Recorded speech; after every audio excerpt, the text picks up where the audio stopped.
Hey folks, Poverty Point Customs. What we're going to do today is change the primary and secondary fuel filter on my John Deere 1025r. So we're going to start with the primary filter on the right side of the motor. So I've actually removed the side cover to give us a little more room. So here's our primary filter and our secondary filter. So this one goes right there and this one goes underneath the floorboard. So first you're going to turn your fuel off. So we're going to remove this. So you need to unlock the nut here by turning it clockwise. It's a little tight. Get yourself a pair of pliers to help loosen it. Now just make sure you put a pan underneath of it because you are going to get a few drips, or use an old butter container to put underneath there.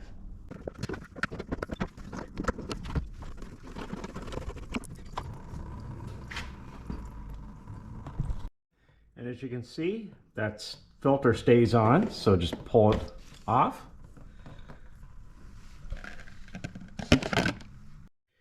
And this is pretty filthy, so let's dump it out and see what's inside it.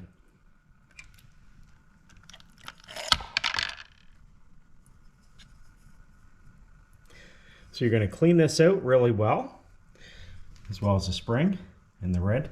As well, you're going to clean up in there before we reinstall the new filter. And you can certainly see how much water was actually in there. So it's a good thing we're doing this. I would say with 295 hours, this is probably the first fuel filter change it's had. Alright, so you reinstall the new filter. Goes in, push up, and it snaps in. And just like that. Again, make sure to clean all up inside there. So we've got this all nice and clean. It does have a little stain. Looks like rust from the bottom of the original filter. So put your spring at the bottom, and the little red round thing, that's actually meant to float when there's water in it. That way you can tell. So you're going to slide this under and up, and then you're going to put your nut on it.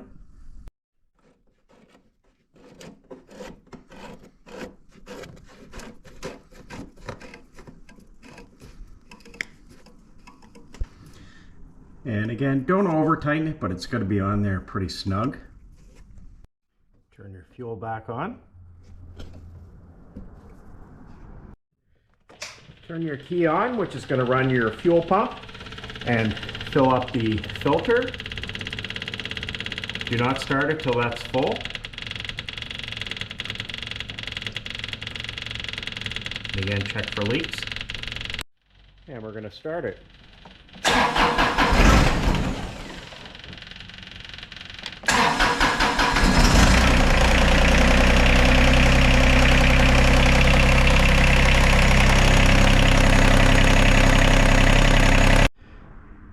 And I've checked for leaks, nothing's leaking. You can actually see the filter there now compared to the old one.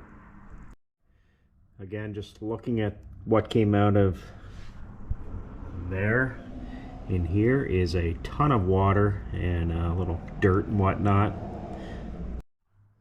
So next we're going to be doing the filter under the floorboard. Alright, so on the left side of the tractor underneath the floorboard, you can see your inline filter here. So what you want to do is clamp the line here, the fuel line. This is coming from the tank. As well as on this side, there's two little clips here. You want to loosen those and slide that one that way and the other one the other way. You're going to pull out this filter and put in the new one. And you can see where I have the fuel line clamped off, so you got to move these clips to be able to pull out the old filter. So we're going to pull out this filter and put in the new one. Alright, so we got the new filter installed. The hardest part actually for this is getting the clamps on the fuel line at the front of the tractor. Again, these are directional, so this end here is going towards the engine and that's going towards the fuel tank. So we're going to start it up. Before we start it, we're going to let the fuel pump run for a minute just to get any air out of this.